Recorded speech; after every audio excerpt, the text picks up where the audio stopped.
तो previous video में आपने देखा कि वहाँ का जो व्यापार है किस तरह से एक दिन में हो जाता है, साल भर का व्यापार। ठीक है। अब हम देखेंगे कि अब जो लेखक आगे की जो वार्तालाप बता रहा है, वृत्तांत बता रहा है। ठीक है। देखिए, लेखक कह रहा है कि उस दिन कुल्लू में 2 घंटे ठहरे, भोजन किया और फिर लॉरी में बैठकर आगे बढ़ गए। ठीक है। अब 2 घंटे के लिए रुके और फिर भोजन वोजन किया और लेखक ने कहा कि उसके बाद हम आगे के लिए बढ़ गए। ठीक है। अब जब हम आगे बढ़े तो उसमें कटराई सबसे सुंदर स्थान बताया गया था ना। कटराई नामक एक स्थान है जो बहुत सुंदर है। यहाँ घाटी, यहाँ की जो घाटियाँ हैं खूब चौड़ी हो गई है और किसी भी तरफ कुछ ऊपर चढ़कर देखने से फैले हुए धान के खेतों और बीच बीच में सेब, सेब है ना, और नाशपाती, खुबानी, आड़ू, आलूचे, इनके पेड़ जो हैं बहुत ही मनोरम दृश्य दिखाई पड़ते हैं। और ट्राउट मछली के शिकार के लिए भी यह स्थान बहुत अच्छा है। ट्राउट नामक मछली है जो यहाँ पर पकड़ी जाती है। बहुत ही बहुत सारे लोग ट्राउट मछली का वहाँ पर शिकार करते हैं। ठीक है। चलिए आगे बढ़ते हैं कि कटराई से 2 मील चढ़ाई चढ़कर नगर जा सकते हैं और नगर में कुल्लू की जो राज्य की पुरानी जो राजधानी है ना, पुराने राजाओं की, है ना, उस समय की, तो उस समय के पुराने जो राजा हैं उनके महल इत्यादि अनेक दर्शनीय इमारतें और कुछ प्राचीन मंदिर भी हैं। महादेव का एक प्राचीन मंदिर अपने सौंदर्य के लिए यहाँ पर खास तौर से दर्शनीय है। रूसी कलाकार रोइरिक द्वारा स्थापित हिमालय रिसर्च इंस्टीट्यूट भी यही है। और यह संस्था रोइरिक के भाई डॉक्टर जॉर्ज रोइरिक के देखभाल में या देखरेख में हिमालय की भाषाओं, जातियों, लोक साहित्य और वनस्पतियों के संबंध में अनुसंधान करती रहती है। स्वयं रोइरिक भी अक्सर यहीं पर रहते हैं, आते रहते हैं विदेश से, यद्यपि जब तक वे दूर देशों के सैर को भी चल देते हैं, है ना। अधिकतर कभी कभी आते हैं और कभी रुकते हैं और कभी दूसरे देशों के सैर के लिए चल देते हैं, ज़्यादा रुकते नहीं हैं रोइरिक के भाई। और कटराई से मनाली तक पुराना रास्ता नगर और जगत सुख होकर जाता था और कटराई में व्यास नदी पार की जाती थी। कटराई में व्यास नदी होती है, उसे पार करना होता है और मनाली के नीचे फिर वापस पार हो जाते थे वहीं पर। लेकिन अब मोटर की सड़क दूसरे किनारे के साथ साथ ही सीधी मनाली जाती है डायरेक्ट, और नगर उससे अलग पड़ गया है। सुविधा के लिहाज से चाहे जैसा हो, है ना, सौंदर्य, सुविधा के लिहाज से चाहे जैसा भी सौंदर्य हो, परंतु जैसे सौंदर्य रक्षा के लिए एक बहुत अच्छा हुआ जो मनाली से नगर वाली जो कच्ची सड़क है ना, उस तरफ की सबसे लंबी शहर है कच्ची सड़क। ऊंच नीच भी बहुत अधिक नहीं है और दृश्य तो हर एक मोड़ पर ऐसा सुंदर दिखता है कि कहा नहीं जा सकता। एक और उठते हुए चीड़ के जंगल, है ना, चीड़ के जंगल बहुत है वहाँ पर, और गाजिया, चीड़ के जंगल की जो गाजिया है, दूसरी ओर से उसमें खुली हुई तराई जो है, लहराते हुए धान के खेत हैं, मखमली आंगन, न जाने किस रहस्यमय की नीरव पदचाप पर हर समय उसमें एक हिलोर सी उठती रहती है। इसी सड़क पर जगत सुख गांव में भी एक दर्शनीय प्राचीन मंदिर है जिनमें हिंदू युग के कलाकारों की कारीगरी अभी तक ज्यों की त्यों बनी हुई है। प्राचीन जो प्राचीन समय की जो कारीगरियाँ होती है वो देखने लायक होती है ना। बहुत ही सुंदर ढंग से बनाई जाती है पुराने लोगों के संग, है ना। तो जिनमें हिंदू युग के कलाकारों ने जो कारीगरी उस मंदिर में की है वो वैसी की वैसी ही बनी हुई है अभी भी, है ना। चलिए आगे देखते हैं कि कटराई से चलकर हम मोटर कलात होती हुई मनाली जा पहुंचे। कलाथ में गर्म पानी का एक कुंड है कलाथ में, जिसमें से गंधक और अन्य रसायन काफ़ी मात्रा में होते हैं। और यूरोप में कहीं ऐसा कुंड होता तो वहाँ स्नान के लिए स्थान और सफाई का प्रबंध होता, लेकिन यहाँ पर आमतौर पर पहाड़ी औरतें अपने कपड़े धोती दिखती हैं। उन्हीं कपड़ों के लिए ऐसी बढ़िया लॉन्ड्री और कहाँ मिलेगी। देखिए ये भी एक अचरज वाली बात है। जो ये कुंड है, गर्म पानी का जो कुंड है, यदि मान लो यूरोप में होता कहीं पर, है ना, तो वहाँ पर साफ सफाई का विशेष ध्यान होता, ठीक है।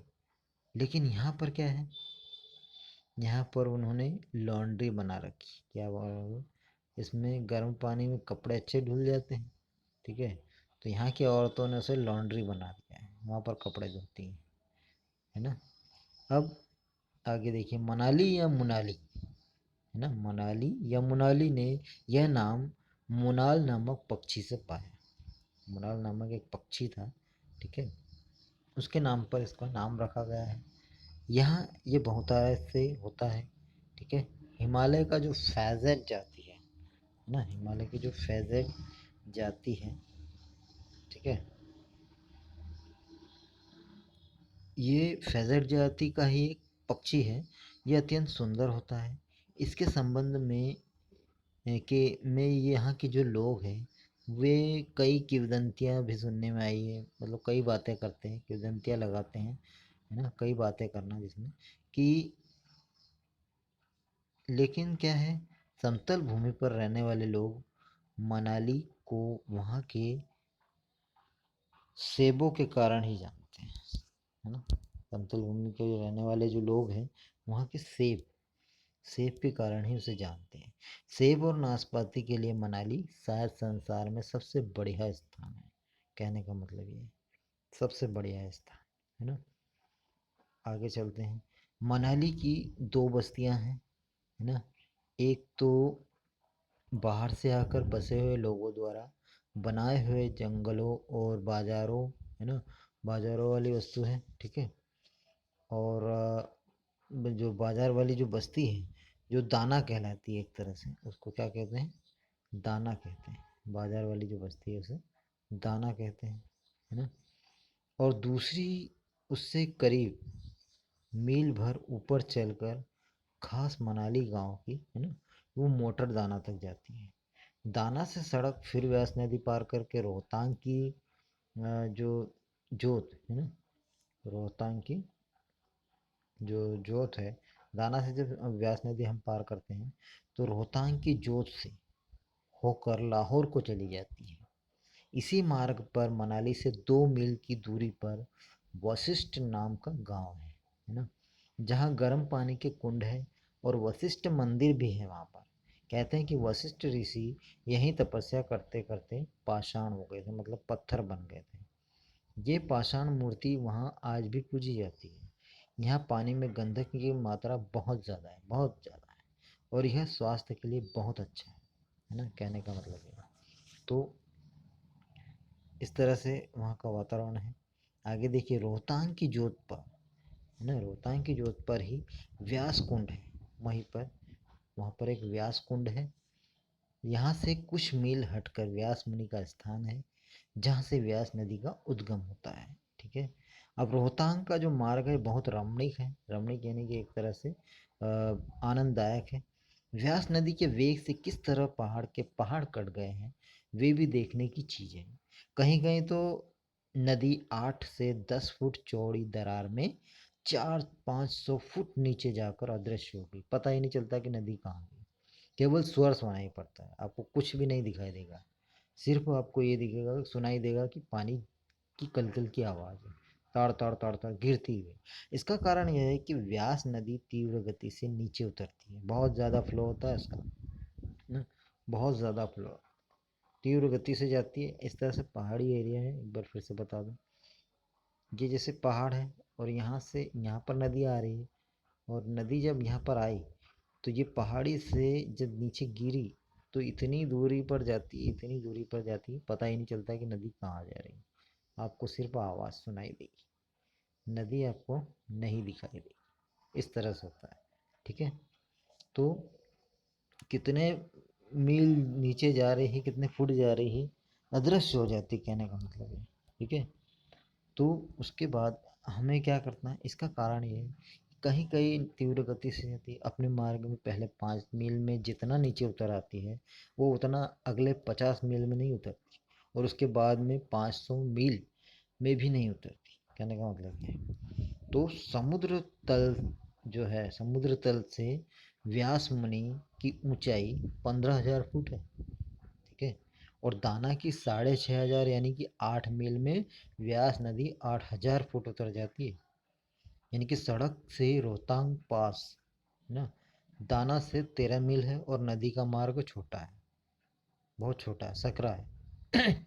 अब रोहतांग की जीत के दूसरी पार कोकसर, रोहतांग की जीत के दूसरी पार कोकसर जो है, ठीक है। ये जो कोकसर है ना, ये कोकसर का पड़ा वहाँ पर है। और यहाँ जाते हुए बर्फ के सौंदर्य को जो दृश्य दिखता है ना, मैंने दूसरा नहीं देखा, उसका न वर्णन हो सका, ठीक है, न चित्र खींच सकते हैं। कुछ मीलों के दायरे का एक प्याला सा बना हुआ है, जिसके सब और ऊंची ऊंची हिमावृत चोटियां हैं। उससे कुछ नीचे पहाड़ों के नंगे काले अंग, और प्याले के बीच में फिर बर्फ से छाया हुआ मैदान है। मानो अभिमानी पर्वत सरदारों ने अपना शीश और कटी प्रदेश को ढक लिया है, लेकिन छाती दर्प से खोल रखी है, ठीक है। इस मैदान ना, इस मैदान स्थान से 3 नदियों का उद्गम माना गया है। ऊपर से व्यास है ना, 3 नदियां हैं, ऊपर से व्यास नदी, ठीक है, मध्य से चंद्रा नदी, बीच में कौन सी नदी है, चंद्रा नदी, और भागा नीचे एरिया में है भागा नदी। तो ये 3 नदियां हैं, 3 नदियों का उद्गम माना गया है ना, इस नदी जो इस स्थान से, जो आगे चलकर मिल जाती है, तीनों एक साथ मिल जाती है। लेकिन रोहतांग की यात्रा का और कुलू प्रदेश के अपने दूसरे विचित्र अनुभव का वर्णन अलग लेख मांगता है, ठीक है। ये तीनों तो मिल जाती है एक जगह आकर के, ठीक है, बट यहाँ का जो यात्रा का जो अनुभव है उसका वर्णन अलग ही लेख मांगता है, ठीक है। चलिए आगे देखते हैं। अब मैं मनाली आया तो स्वास्थ्य लाभ करने के लिए, अब जब मैं मनाली आया तो स्वास्थ्य लाभ देख करने के लिए, लेकिन सबसे बड़ी आकांक्षा यह थी कि एकांत में रहकर एक बड़ा सा उपन्यास लिख डाऊं। जेल में रहते हुए उसका ढांचा तैयार हुआ था, और वह मैंने अंग्रेजी में पूरा लिख भी डाला था। लेकिन जेल के 4 वर्षों ने मुझे यह भी दिखा दिया था कि उसमें अभी लड़कपन बहुत है। एक बड़े कैनवास पर मैंने एक विद्रोही के पूरे जीवन का चित्र खींचने की कोशिश की थी, और जहाँ तक चित्र का संबंध था ना, वह काफ़ी सच्चा उतरा था। पर जिस भूमि पर वह खींचा गया था, भारतीय समाज और संस्कृति यानी कि उसका ज्ञान मेरा अधूरा ही था, और इसलिए चित्र ठीक नहीं था। अब एक नए अनुभव के आधार पर परिवर्तन और परिष्कार करके मैं उसे फिर हिंदी में लिखना चाहता हूँ, ठीक है, मैं लिखना चाहता था। उपन्यास को मैं जीवन दर्शन मानता हूँ, और इस दृष्टि से गंभीर चीज लिखने के लिए एकांत जरूरी था। क्या जरूरी था, एकांत, है ना, एकांत जरूरी है, ठीक है। तो इस तरह से अब सारी कोशिश भी हो रही थी लिखने की, लेकिन उसके लिए क्या चाहिए था, एकांत, ठीक है। तो भाई चित्र तो खींच गए थे, अब भी सारी चीज़ें हो गई थी, लेकिन उसके लिए एकांत बहुत ज़रूरी था, ठीक है। अब अनुभव के आधार पर सारी चीज़ें हो रही थी। अब इस दृष्टि से गंभीर चीज़ लिखने के लिए एकांत जरूरी माना गया, तभी तभी मैं परिचित सभ्य लोगों की बस्ती से अलग मनाली में आ जमा था, ठीक है, यहाँ पर आ गया था। कहाँ पर, मनाली, एकांत के लिए। चलिए नेक्स्ट टाइम देखते हैं कि अगले दिन प्रातः काल ही देवताओं के अंचल में बैठे हुए एक क्षुद्र मानव ने पाया कि वह भी देवों का समकक्षी हो गया है, यानी कि सृष्टा हो गया है, और वह लिखने लगा। ठीक है, तो इस तरह से ये लेसन यहाँ पर समाप्त होता है आपका, है ना। आपने देखा कि लेखक ने जो कुल्लू मनाली की जो यात्रा है उसका वृत्तांत बड़े ही रोचक ढंग से, है ना, सुंदर ढंग से वर्णित किया है। तो अब क्वेश्चन आंसर्स आगे आपको मिल जाएंगे, है ना। मैं आपको पिक भेज देता हूँ, ठीक है, तो कंप्लीट कर ले। ओके, चलिए फिर मिलते हैं नेक्स्ट वीडियो में। तो आशा है आपको लेसन समझ में आया होगा, है ना। चलिए।